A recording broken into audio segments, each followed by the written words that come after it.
Au cœur de Londres, sur la rive nord de la Tamise, se dresse une forteresse qui a traversé près de 1000 ans d'histoire sans jamais perdre son pouvoir de fascination. On la connaît sous un nom simple, presque anodin, la Tour de Londres.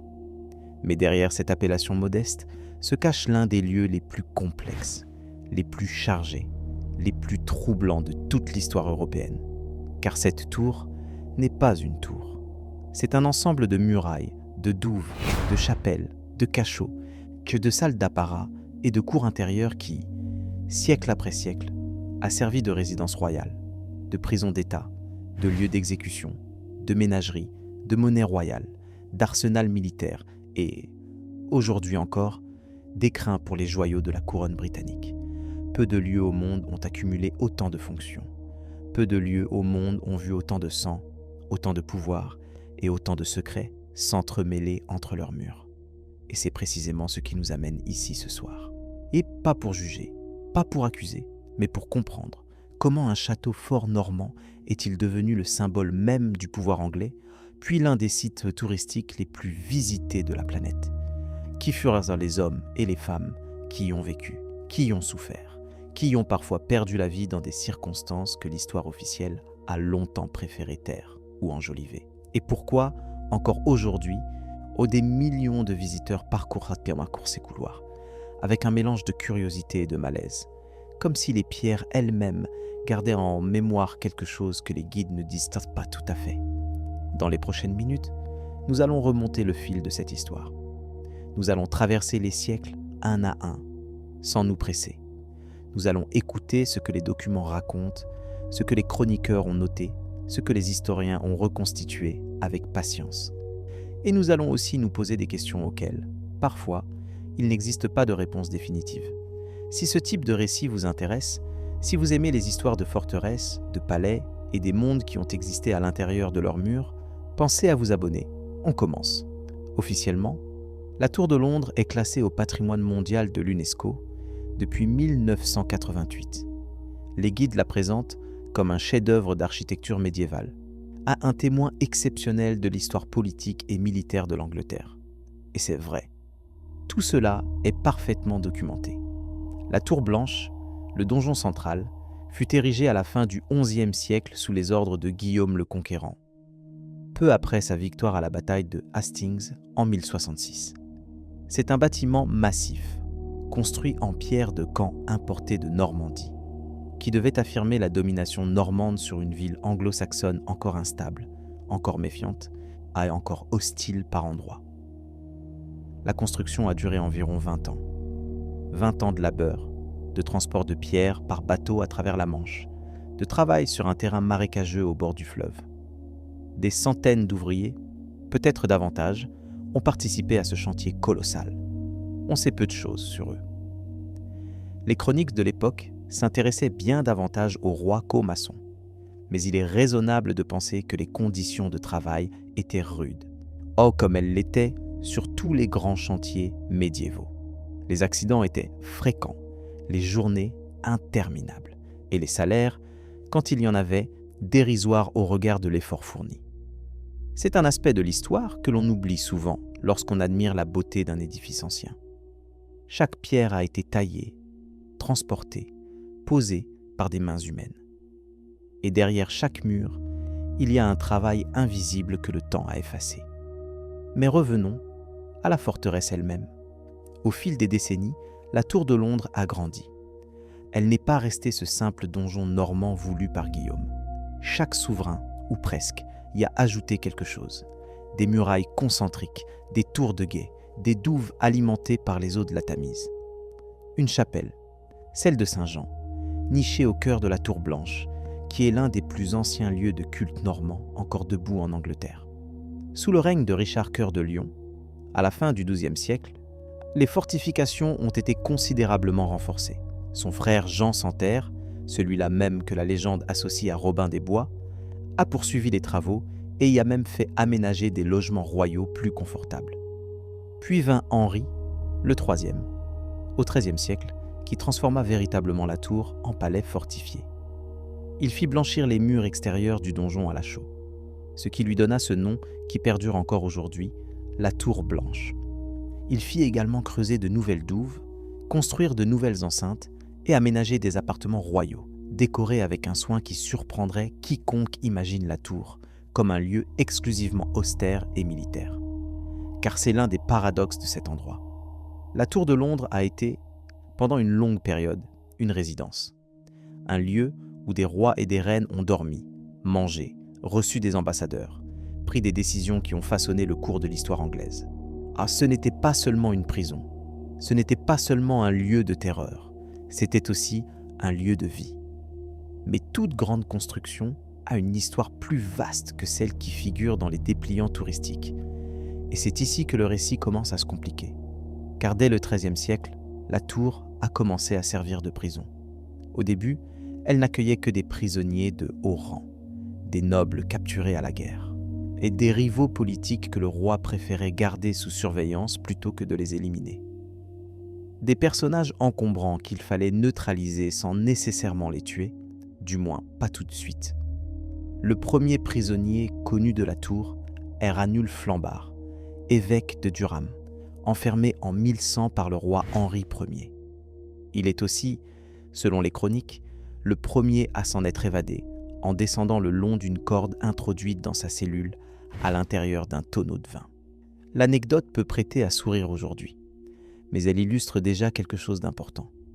La Tour de Londres, dès ses premiers siècles, était un lieu où le pouvoir s'exerçait de manière directe, parfois brutale, souvent opaque. On y enfermait ceux qui dérangeaient.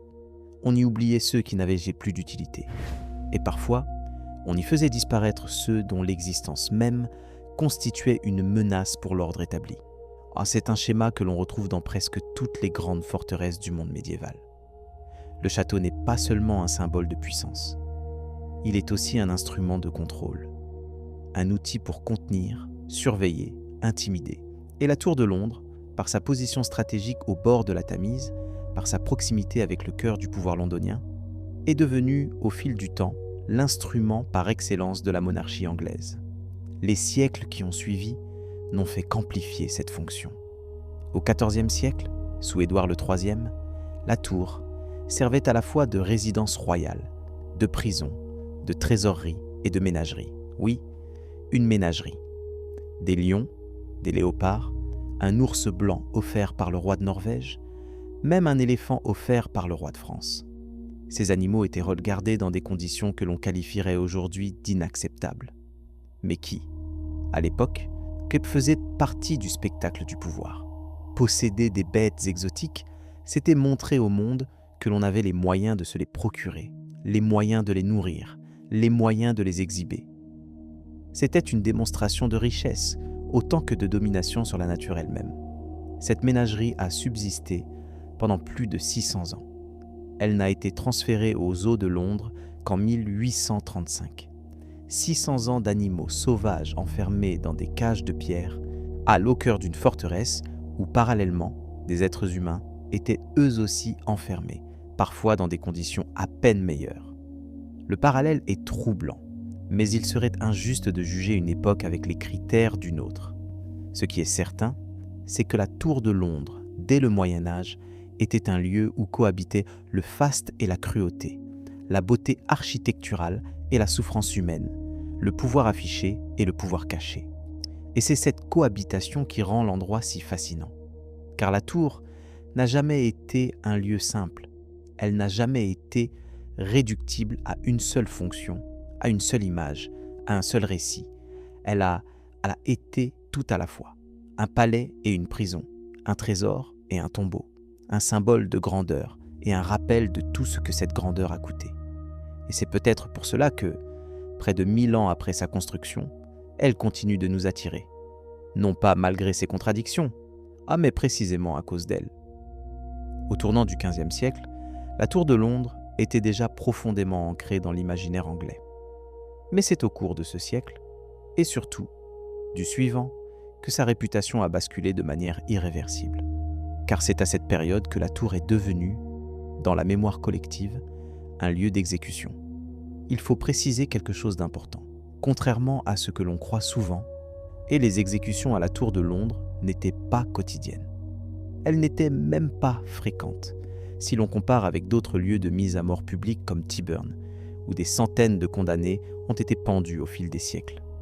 À la tour elle-même, on estime qu'environ 7 personnes seulement ont été exécutées à l'intérieur de l'enceinte, sur Tower Green, cette petite pelouse entourée de bâtiments où se dressait l'échafaud réservé aux prisonniers de rang élevé.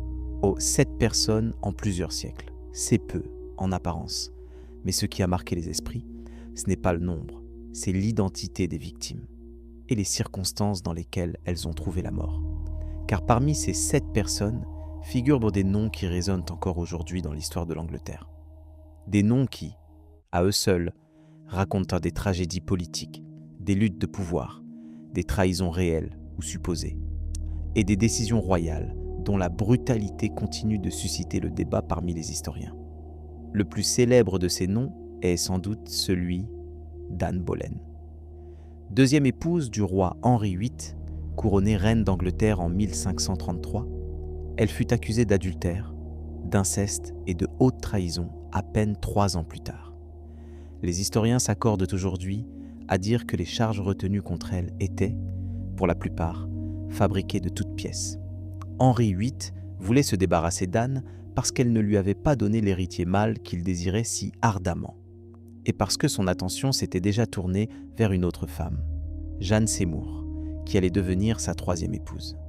Le procès d'Anne Boleyn fut expéditif. Les témoignages douteux, les aveux de ses prétendus amants, obtenus sous la menace ou la torture. Le verdict, sans surprise, fut la mort. Anne fut décapitée le 19 mai 1536, sur Tower Green, par un bourreau spécialement fait venir de Calais, qui utilisait une épée plutôt qu'une hache, ce qui était considéré à l'époque comme une forme de clémence. Elle avait environ 35 ans. Son corps fut placé dans un coffre à flèches, faute de cercueil, et enterré dans la chapelle royale de Saint-Pierre-aux-Liens, à quelques mètres du lieu de son exécution. Cette chapelle existe toujours. On peut la visiter. Et c'est l'un des endroits les plus étranges de la Tour de Londres, car sous son sol reposent les restes de plusieurs personnes exécutées dans l'enceinte. Des personnes dont certaines furent un jour parmi les plus puissantes du royaume. Anne Boleyn n'était pas la première reine à mourir dans la tour, mais son destin est devenu emblématique parce qu'il illustre, avec une clarté presque insoutenable, la manière dont le pouvoir pouvait, à cette époque, élever quelqu'un au sommet, puis le précipiter dans l'abîme en quelques semaines. Et Henri VIII ne s'est pas arrêté là. Sa 5e épouse, Catherine Howard, a connu un sort similaire. Accusée elle aussi d'adultère, elle fut exécutée à la tour le 13 février 1542. Elle avait probablement moins de 20 ans. Selon certains chroniqueurs, elle aurait demandé qu'on lui apporte le billot la veille de son exécution, afin de s'exercer à y poser la tête avec dignité.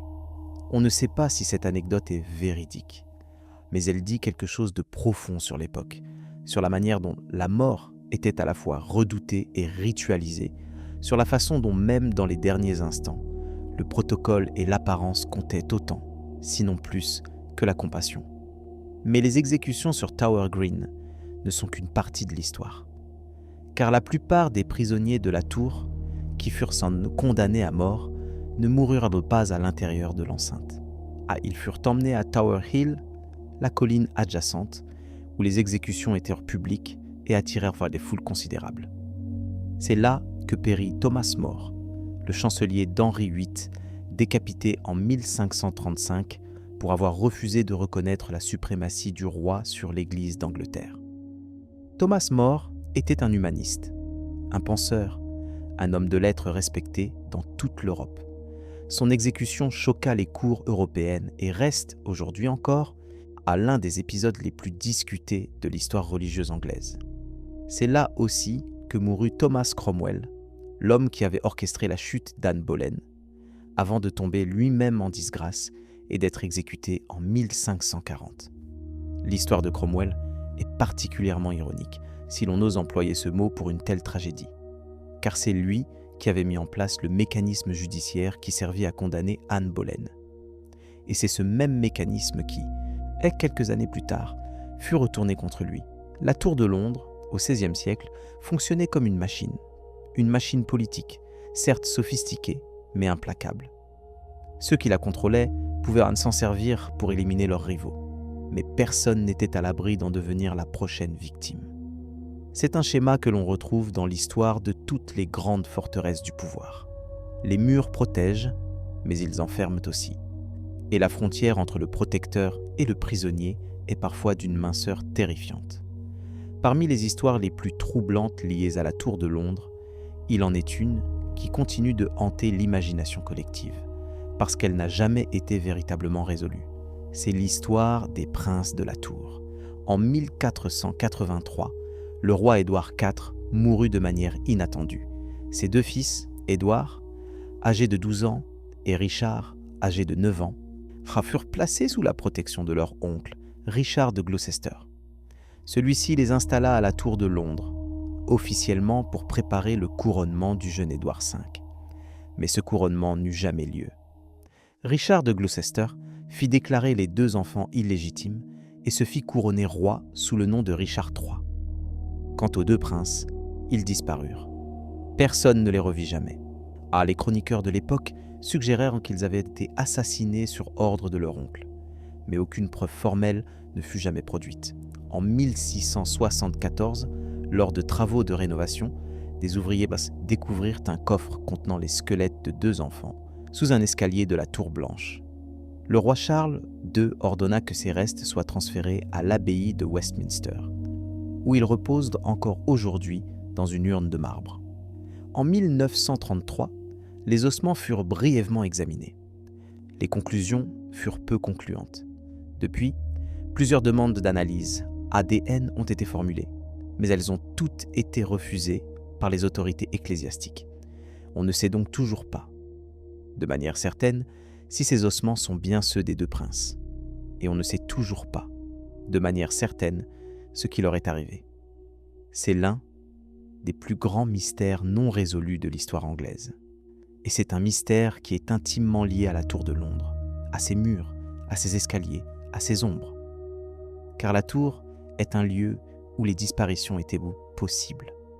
Un lieu suffisamment vaste, suffisamment fermé, suffisamment contrôlé pour que des personnes puissent y entrer et ne jamais en ressortir, sans que le monde extérieur ne sache exactement ce qui s'était passé. C'est une réalité historique qui dépasse le cas des deux princes. Pendant des siècles, la tour a été un espace où le pouvoir pouvait agir dans l'ombre. Et c'est peut-être cette opacité, plus encore que les exécutions publiques, qui a nourri la réputation sinistre de l'endroit. Les pierres de la Tour de Londres portent les marques de ceux qui y ont été enfermés. Dans certaines cellules, on peut encore voir des inscriptions gravées par des prisonniers.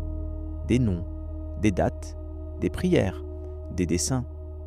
Certaines de ces inscriptions sont d'une finesse remarquable, que preuve que certains prisonniers disposaient de temps et d'outils, ce qui suggère que les conditions de détention variaient considérablement selon le rang et la fortune du prisonnier. Un noble pouvait être enfermé dans des appartements relativement confortables, avec des serviteurs, de la nourriture correcte et même la possibilité de recevoir des visiteurs. Un prisonnier ordinaire, en revanche, pouvait croupir dans un cachot humide, enchaîné, oublié. Cette inégalité dans la détention reflétait l'inégalité de la société elle-même. La tour n'était pas un lieu de justice au sens moderne du terme, c'était un lieu de pouvoir. Et le pouvoir, par définition, ne s'exerce pas de manière uniforme. L'une des dimensions les plus méconnues de la Tour de Londres, et pourtant l'une des plus fascinantes, est celle de sa fonction de gardienne des joyaux de la couronne. Aujourd'hui, lorsque les visiteurs franchissent les portes de la Jewel House, à la maison des joyaux, ils se retrouvent face à l'une des collections les plus éblouissantes au monde. Des couronnes serties de diamants, de rubis, de saphirs et d'émeraudes. Des sceptres en or massif, des orbes, des épées d'apparat, des cuillères d'onction dont certaines remontent au XIIe siècle. L'ensemble est présenté dans des vitrines blindées, sous une lumière tamisée qui fait scintiller chaque pierre, chaque reflet, chaque facette, comme si ces objets étaient vivants. Et d'une certaine manière, ils le sont. Car ces joyaux ne sont pas de simples ornements. Ils sont les symboles physiques, tangibles, de la monarchie britannique. Ils sont utilisés lors des cérémonies de couronnement, ces rituels ancestraux au cours desquels un homme ou une femme devient, aux yeux de la nation et de la tradition, le souverain légitime. La pièce la plus célèbre de cette collection est sans doute la couronne impériale d'État, celle que le monarque porte lors de l'ouverture du Parlement. Elle est sertie de 2868 diamants, 17 saphirs, 11 émeraudes, 269 perles et 4 rubis. Parmi ces pierres, l'une retient particulièrement l'attention. C'est le rubis du prince noir, un spinel rouge d'une taille exceptionnelle, enchâssé au centre de la couronne. Ce rubis, selon la tradition, aurait été porté par Henri V lors de la bataille d'Azincourt en 1415. On raconte que le casque du roi fut fendu par un coup d'épée pendant la bataille et que le rubis fixé sur ce casque survécut intact. On ne sait pas avec certitude si cette histoire est véridique. Les chroniques de l'époque sont contradictoires et souvent embellies, mais ce qui est certain, c'est que cette pierre traverse l'histoire anglaise depuis le XIVe siècle, passant de main en main, de couronne en couronne, témoin silencieux de siècles de pouvoir. Un autre joyau remarquable est le diamant Koh-i-Noor, enchâssé dans la couronne de la reine-mère. Ce diamant, dont le nom signifie « montagne de lumière » en persan, a une histoire aussi longue que controversée. Originaire d'Inde, il est passé entre les mains de plusieurs dynasties mogholes, avant d'être acquis par la Compagnie britannique des Indes orientales, au milieu du XIXe siècle. Dans des circonstances que de nombreux historiens qualifient aujourd'hui de discutables. Plusieurs pays, dont l'Inde, le Pakistan, l'Iran et l'Afghanistan, ont réclamé la restitution de ce diamant au fil des décennies. Le gouvernement britannique a toujours refusé, arguant que le diamant avait été légalement cédé dans le cadre du traité de Lahore en 1849. Mais la question demeure, et elle illustre un aspect souvent occulté des grandes collections royales. Derrière la beauté des pierres précieuses, il y a parfois des histoires d'acquisition qui, relues à la lumière de notre époque, soulèvent des interrogations légitimes. Ce n'est pas propre à la Tour de Londres. C'est un sujet qui concerne tous les grands musées et toutes les grandes collections du monde. Mais à la Tour, cette tension est peut-être plus visible qu'ailleurs, parce que les joyaux ne sont pas présentés comme des objets d'art neutres, et ils sont présentés comme des symboles vivants d'un pouvoir encore en exercice. Et cela change tout, car un diamant dans un musée est un objet du passé. Un diamant dans une couronne encore portée par un monarque régnant est un objet du présent. Il porte en lui toute la charge de l'histoire, y compris les chapitres que l'on préférerait parfois oublier. Mais revenons aux murs de la tour elle-même, car les joyaux, aussi fascinants soient-ils, ne sont qu'une partie du récit. Il y a une autre dimension de la Tour de Londres qui mérite qu'on s'y attarde. C'est celle des gardiens. Depuis le XIVe siècle au moins, la tour est gardée par un corps spécial de sentinelles que l'on appelle les Yeomen Warders, et que le grand public connaît sous le nom de Beefeaters. L'origine de ce surnom est incertaine. Certains historiens pensent qu'il vient du fait que ces gardes recevaient autrefois des rations de bœuf comme partie de leur salaire. Or d'autres y voient une déformation d'un terme français ancien. Quoi qu'il en soit, les Yeomen Warders sont aujourd'hui au nombre d'environ 37 et ils vivent sur place, à l'intérieur de l'enceinte de la tour, avec leur famille. C'est un détail que beaucoup de visiteurs ignorent. La Tour de Londres n'est pas seulement un monument historique, c'est aussi un lieu habité. Des familles y vivent au quotidien, dans des logements situés à l'intérieur des murailles, à quelques mètres des lieux où, il y a 500 ans, des prisonniers attendaient leur sort. Les Yeomen Warders sont tous d'anciens militaires ayant servi au moins 22 ans dans les forces armées britanniques avec un dossier exemplaire. Leur rôle aujourd'hui est essentiellement cérémoniel et touristique. Ils quittent les visiteurs, racontent pour l'histoire de la tour avec une verve et un sens du récit qui font partie intégrante de l'expérience. Mais ils assurent aussi une fonction de surveillance réelle. Chaque soir, à 21h53 exactement, a lieu la cérémonie des clés, au cours de laquelle les portes de la tour sont officiellement fermées pour la nuit. Cette cérémonie se déroule sans interruption depuis plus de 700 ans. 700 ans, c'est l'une des plus anciennes traditions militaires encore en vigueur dans le monde.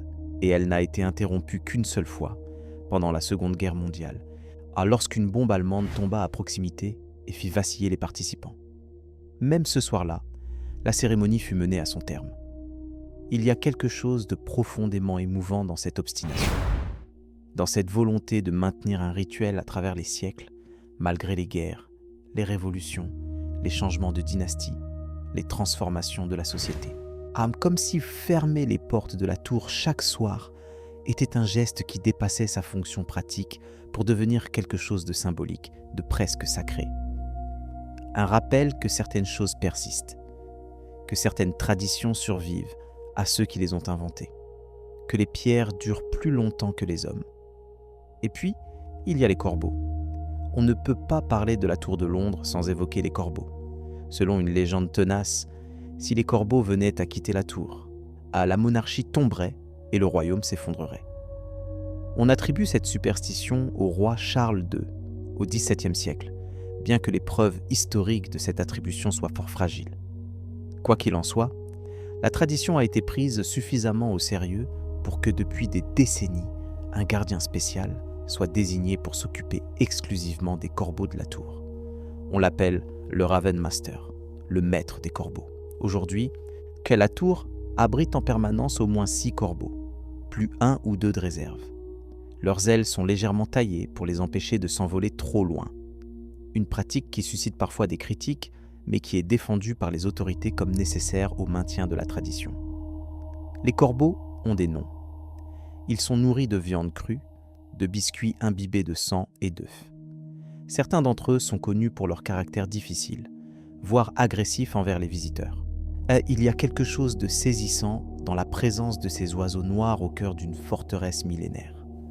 Comme si la tour avait besoin de ces créatures, à la fois réelles et symboliques, pour maintenir son aura de mystère.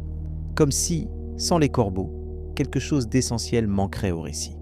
Car la tour de Londres est aussi, et peut-être surtout, un récit. Une construction narrative autant qu'architecturale.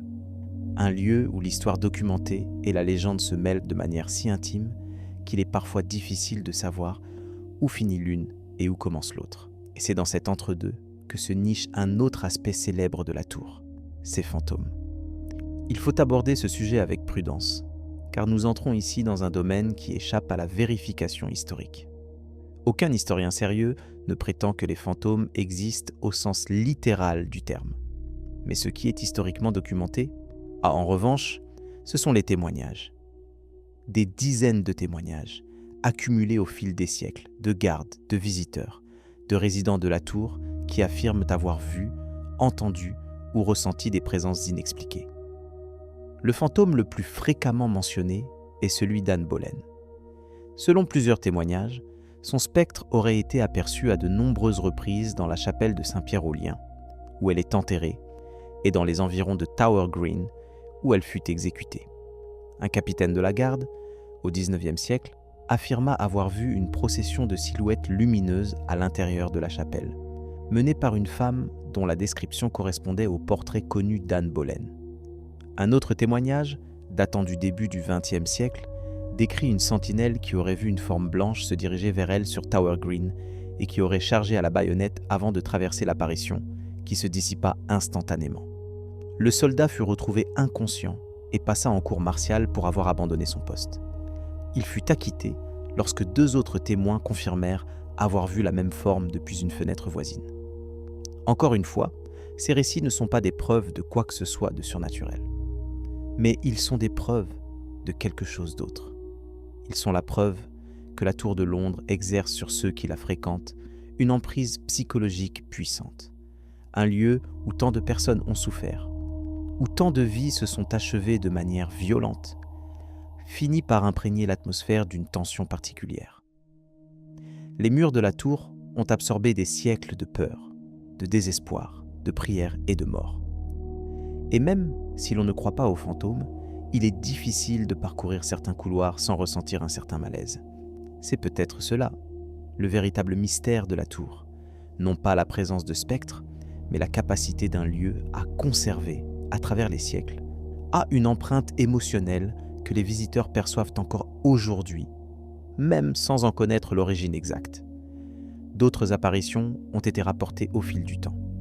Le fantôme de Lady Jane Grey règne pendant 9 jours seulement avant d'être déposé et exécuté en 1554, à l'âge de 16 ou 17 ans. Le fantôme de Sir Walter Raleigh est l'explorateur et homme de lettres qui fut emprisonné à la tour pendant 13 ans avant d'être finalement exécuté en 1618. Raleigh est un cas particulièrement intéressant, car pendant sa longue détention, il vécut dans des conditions relativement confortables, occupant la tour dite Bloody Tower, la tour sanglante, avec sa famille et ses serviteurs. Il y écrivit une partie de son histoire du monde à un ouvrage monumental qui témoigne de l'érudition et de l'ambition intellectuelle de cet homme même dans les pires circonstances. C'est l'un des paradoxes les plus frappants de la Tour de Londres. Ce lieu de captivité a aussi été, pour certains prisonniers, un lieu de création. Un lieu où, privés de liberté physique, certains esprits ont trouvé une forme de liberté intérieure. Thomas More écrivit une partie de ses dernières lettres depuis sa cellule de la tour. Des poèmes furent composés entre ces murs. Des inscriptions, certaines d'une beauté remarquable, furent gravées dans la pierre par des mains qui savaient qu'elles n'auraient peut-être plus jamais l'occasion de tenir un outil. Ces inscriptions sont encore visibles aujourd'hui. On peut les observer dans la tour Beauchamp, notamment, où des dizaines de prisonniers des XVIe et XVIIe siècles ont laissé leurs marques, des blasons familiaux, des devises, des vers religieux, des noms accompagnés de dates. Chaque inscription est un message lancé à travers le temps par quelqu'un qui savait que sa voix allait bientôt s'éteindre. Et le fait que nous puissions encore les lire, 500 ans plus tard, confère à ces graffitis une puissance émotionnelle qui dépasse de loin celle de n'importe quel monument officiel. Car les monuments sont construits pour être vus. Ces inscriptions, elles, ont été gravées pour survivre. Ce n'est pas la même chose. La Tour de Londres a aussi joué un rôle crucial dans les guerres de religion qui ont déchiré l'Angleterre au XVIe et XVIIe siècle. Sous le règne d'Élisabeth Ier, de nombreux catholiques y furent emprisonnés, interrogés et parfois torturés pour avoir refusé d'adhérer à l'Église d'Angleterre. La torture n'était pas officiellement autorisée par le droit commun anglais, mais un mandat spécial du conseil privé pouvait l'autoriser dans des cas exceptionnels. Et la tour disposait de plusieurs instruments à cet effet, dont le plus célèbre était le chevalet, un appareil qui étirait le corps du prisonnier jusqu'à la dislocation des articulations. On estime qu'environ 48 prisonniers furent soumis à la torture à la Tour de Londres entre 1540 et 1640. C'est un chiffre relativement modeste comparé à d'autres forteresses européennes de la même période. Mais chaque cas représente une souffrance individuelle qui ne se réduit pas à une statistique. Parmi les prisonniers torturés, on trouve Guy Fawkes, le conspirateur catholique arrêté en 1605 pour avoir tenté de faire exploser le Parlement lors de la conspiration des poudres. Fawkes fut soumis au chevalet pendant plusieurs jours, jusqu'à ce qu'il livre les noms de ses complices. Sa signature avant et après la torture, conservée dans les archives, et témoigne de l'état de délabrement physique dans lequel il se trouvait. Avant la torture, sa signature est ferme, assurée. Après, elle est à peine lisible, tremblante, réduite à quelques traits hésitants. Ce simple document, ces deux signatures côte à côte, en dit plus long que n'importe quel récit sur ce que signifiait être prisonnier à la Tour de Londres. Au XVIIe siècle, la Tour de Londres connut l'un des épisodes les plus audacieux de son histoire. Une tentative de vol des joyaux de la couronne. En 1671, un colonel irlandais du nom de Thomas Blood parvint, par un stratagème aussi ingénieux qu'impudent, à s'introduire dans la salle où étaient conservés les joyaux.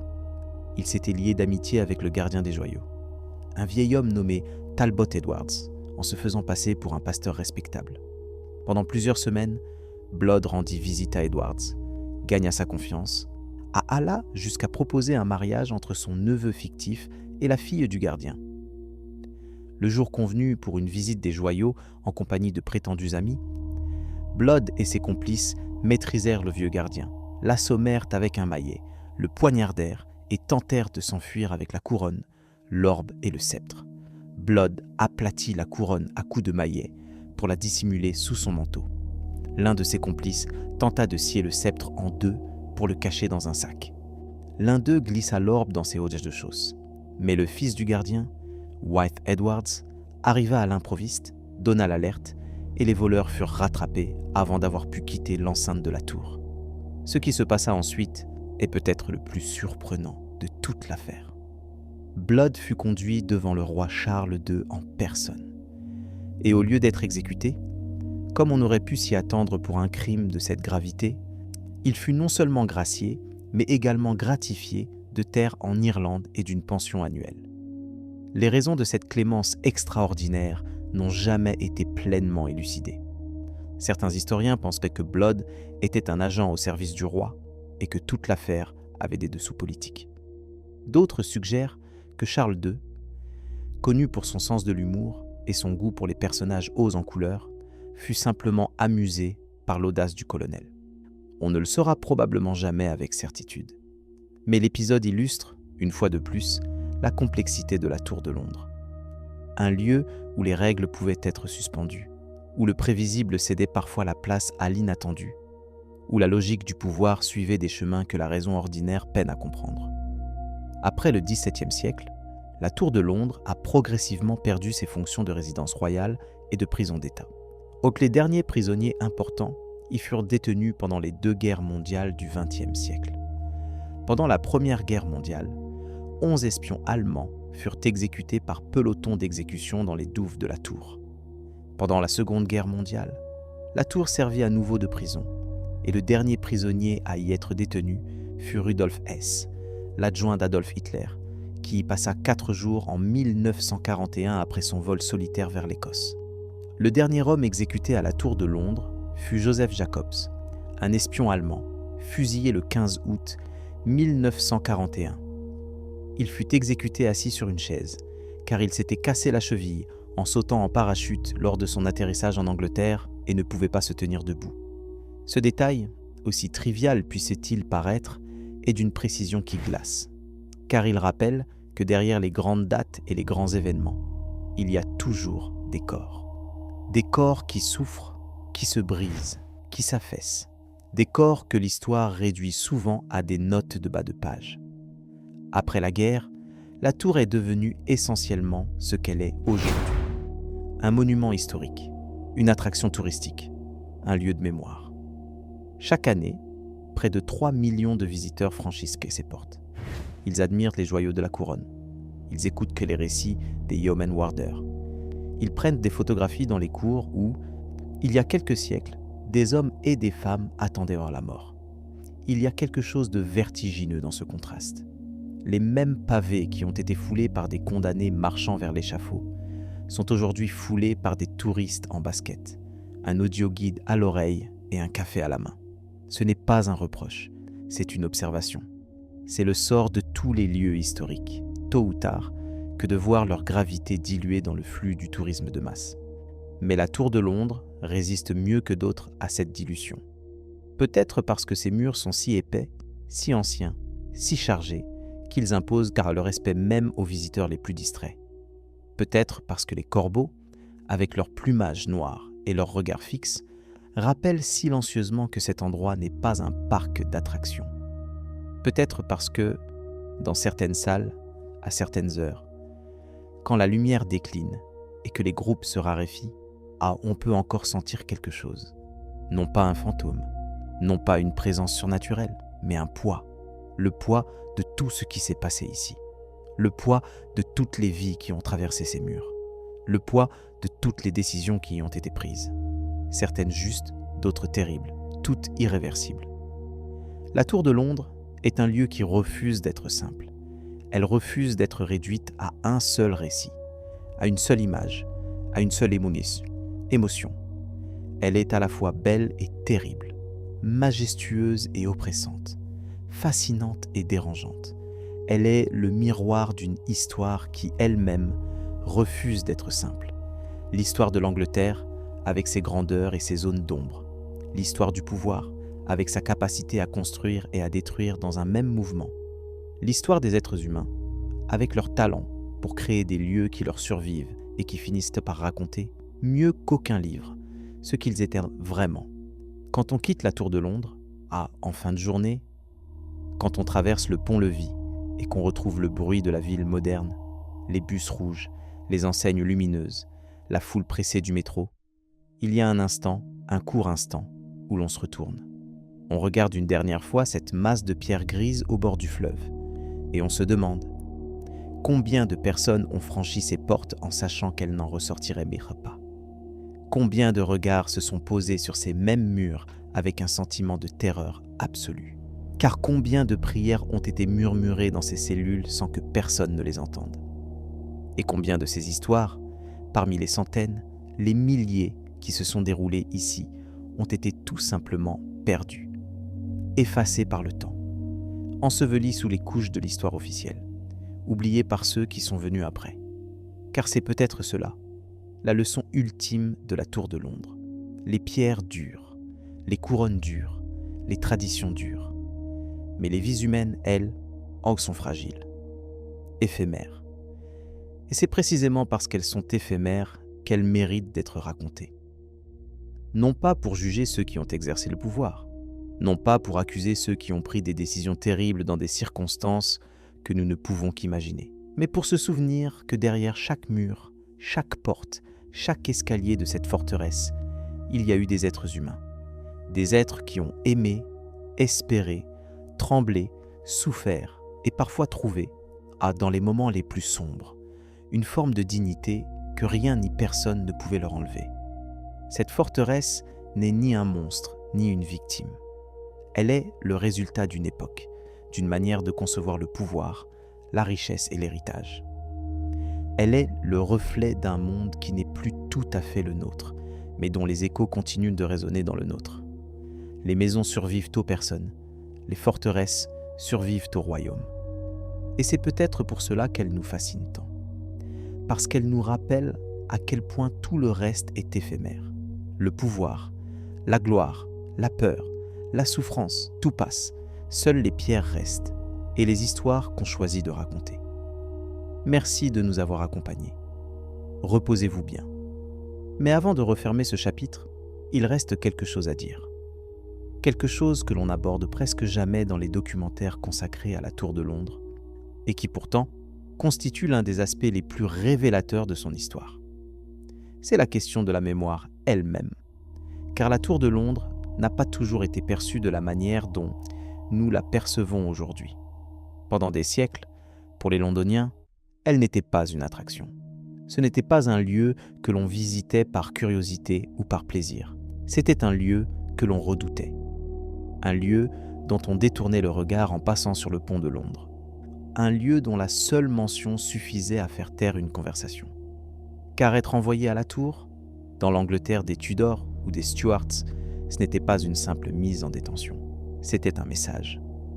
Un message du pouvoir qui signifiait que votre sort ne vous appartenait plus, que votre nom pouvait être effacé, que votre famille pouvait être dépossédée, que votre existence même pouvait devenir un sujet dont il valait mieux ne pas parler. Ce climat de peur a duré des siècles.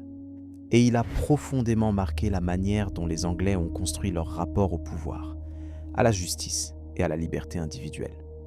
Certains historiens vont jusqu'à dire que la Magna Carta elle-même, ce texte fondateur de 1215 qui limitait les pouvoirs du roi, a été en partie inspiré par la volonté de se protéger contre l'arbitraire dont la tour était le symbole le plus visible. C'est une hypothèse, bien sûr, pas un fait établi, mais elle mérite d'être mentionnée, car elle montre à quel point un lieu peut influencer non seulement les individus qu'il traverse, mais aussi les institutions qui se construisent autour de lui. La Tour de Londres n'a pas seulement été le théâtre de l'histoire, elle en a été, d'une certaine manière, l'un des moteurs, un rappel constant, physique, imposant, de ce que le pouvoir pouvait faire quand il n'était pas encadré, pas limité, pas contrôlé. Et c'est peut-être cette fonction-là, plus que les exécutions, et plus que les fantômes, plus que les joyaux, qui constitue la véritable importance historique de cet endroit. Il y a aussi la question de ceux que l'histoire a oubliés. Car si l'on connaît bien les noms des prisonniers célèbres, des reines décapitées, des conspirateurs interrogés, on sait beaucoup moins de choses sur les gens ordinaires qui ont vécu et travaillé à la tour au fil des siècles. Les serviteurs, les cuisiniers, les blanchisseuses, les gardes de rang inférieur, les palefreniers qui s'occupaient des chevaux, les gardiens de la ménagerie qui nourrissaient les lions, les artisans qui réparaient les murs, remplaçaient les tuiles, entretenaient les mécanismes des portes et des herses. Ces personnes ont passé leur vie entre ces murs. Certaines y sont nées, certaines y sont mortes, et pourtant leurs noms n'apparaissent dans aucun guide touristique. Leurs histoires n'ont pas été jugées dignes d'être conservées. C'est le sort habituel des gens ordinaires dans les récits historiques. On se souvient des rois, des reines, des traîtres et des héros. On oublie ceux qui faisaient fonctionner le système aux choses quotidien, ceux sans qui la forteresse n'aurait été qu'un amas de pierres vides. Il est probable que des centaines, peut-être des milliers de personnes ont vécu à l'intérieur de l'enceinte de la tour au fil des siècles, des communautés entières, avec leurs habitudes, leurs rivalités, leurs joies modestes et leurs peines silencieuses. On sait par exemple que la tour possédait sa propre brasserie, sa propre boulangerie, ses propres ateliers. C'était un monde en soi, un microcosme qui fonctionnait selon ses propres règles, ses propres hiérarchies, ses propres rythmes. Et ce monde a existé pendant près de 900 ans, sans jamais faire l'objet d'un récit à part entière. C'est l'une des lacunes les plus regrettables de l'historiographie de la Tour de Londres. Et c'est un rappel salutaire que l'histoire, telle qu'on nous la raconte, est toujours une sélection, un choix. Un éclairage qui met en lumière certains visages et en laisse d'autres dans l'ombre. La Tour de Londres, telle qu'elle existe aujourd'hui, est aussi le résultat d'un autre type de construction, une construction narrative. Au XIXe siècle, sous le règne de la reine Victoria, la tour fit l'objet d'importants travaux de restauration. Des bâtiments furent démolis, d'autres furent reconstruits. Les douves, qui s'étaient transformées au fil du temps en un égout à ciel ouvert, furent drainées et asséchées pour des raisons sanitaires. L'architecte Anthony Salvin, chargé des travaux, s'efforça de redonner à la tour une apparence médiévale, conforme à l'idée que les Victoriens se faisaient du Moyen-Âge.